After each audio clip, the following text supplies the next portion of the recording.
মানবতার রাষ্ট্র চাই, মানবতার একটা সমাজ চাই। মানবতা যার কাছে আছে আপনি তার কাছে কি হবেন না, সাফারার হবেন না, তার কাছে আতঙ্কিত হবেন না। সে দেখবেন যে আপনি আলিঙ্গন করতে পারবেন মানুষ হিসেবে। কারণ এই মানুষ সবার জন্য মূলত সূর্য উদিত হয়, শুধু একটা ধর্মের জন্য উদিত হয় না, ঠিক না? সবার জন্য উদিত হয়।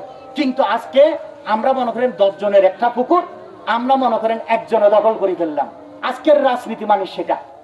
সেই রাজনীতি পরিহার করে আমরা যে ষষ্ঠা প্রদত্ত সব মানুষের ভালোবাসায় এবং সব সৃষ্টিকে ভালোবাসায়, ধর্ম বর্ণ নির্বিশেষে সবার জন্য একটাই রাজনৈতিক নাম আছে, সেটার নাম হচ্ছে সর্বজনীন মানবতার রাষ্ট্র, মানবতার বিশ্ব।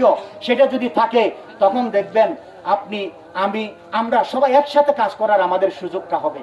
আর আমি যদি এখন ওই যে একক ধর্মের ভিত্তিতে যখন আমি রাজনীতির কথা বলবো, তখন দেখবেন যে এখানে সংখ্যাগরিষ্ঠ যারা, তারা হয়তো সেটা বুক করবে। সংখ্যালঘিষ্ঠ মানুষ যারা আছে তারা দেখবেন যে আতঙ্কের মধ্যে থাকবে। আজকে মনে করেন একক ধর্মের ভিত্তিতে এখানে রাষ্ট্র হয় নাই, শুধু একটু তাদের আওয়াজটা বেশি দেখতেছি। এই অবস্থাতে কোনো জায়গাতে গিয়ে মাজার ভেঙে ফেলতেছে, কোনো জায়গাতে গিয়ে মন্দির ভাঙিয়ে ফেলতেছে, কোনো জায়গাতে গিয়ে জীবন্ত মানুষ হত্যা করে জ্বালিয়ে দিচ্ছে। সেটা কি ধর্মের শিক্ষা হইতে পারে? সেটা কোনোদিন, সেটা রাজনীতিও হইতে পারে না। রাজনীতি এমন একটা রাজনীতি আমাদেরকে বেছে নিতে হবে। আমরা যেহেতু মানুষ, আমরা মানুষ হিসেবে আমাদের মানবতার রাজনীতিকেই আমাদেরকে গ্রহণ করতে হবে। আমরা যাতে সব ভাই বোন মিলে, আমাদেরকে সবাইকে মিলে মিশে আমাদেরকে ঐক্যবদ্ধ হতে হবে। যে আর নয় রুদ্ধতা, আর নয় যে সংকীর্ণতা। এবার আমরা চাই সবাই মানবতা, মানবতা, মানবতার রাষ্ট্র যদি প্রতিষ্ঠা হয় তখন দেখবেন সবাই একই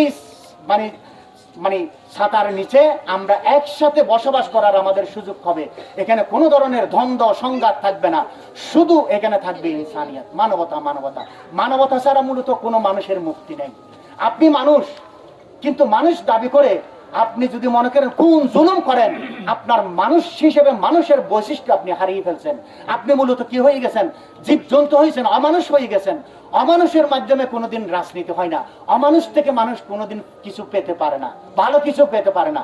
আজকে যারা অমানবিক মানুষ, সেই অমানবিক মানুষের মধ্যে কোনো ধর্ম নেই, কোনো রাজনীতি নেই।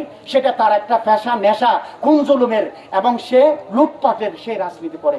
সেই জায়গা থেকে আমাদের সব মানুষকে আজকে বাঁচানোর জন্য আল্লামা ইমাম হায়াত আজকে যে মানবতার রাজনীতি, ইনসানিয়ত বিপ্লবের মাধ্যমে আমাদেরকে এখন দান করছেন।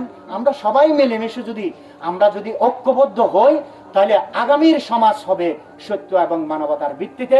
সব মানুষের অধিকার স্বাধীনতা প্রতিষ্ঠায় যার যার ধর্ম সে তার ইচ্ছামতো সে স্বাধীনভাবে সে পালন করবে, উদযাপন করবে। এখানে কেউ কারো দিক থেকে কোনো দিক থেকে সেটা করতে পারবে না। এবং কি আপনার যে কোরআন শরীফের মধ্যেও বলা হচ্ছে লাকুম দীনুকুম ওয়ালিয়া দিন, যে যার যার ধর্ম নিয়ে সে চলবে। কেউ কারো ধর্মের উপর অবিচার, নিপীড়ন, নির্যাতন এগুলো করতে পারবে না। কিন্তু আজকে আমরা ঠিকই কোরআন শরীফের কথা বলি, কিন্তু কোরআন শরীফের সেই ভাবার্থ, সেটার আমরা অর্থটা, সেটার সঠিক বাস্তবায়নটা আমরা করি না। এই জন্য আমরা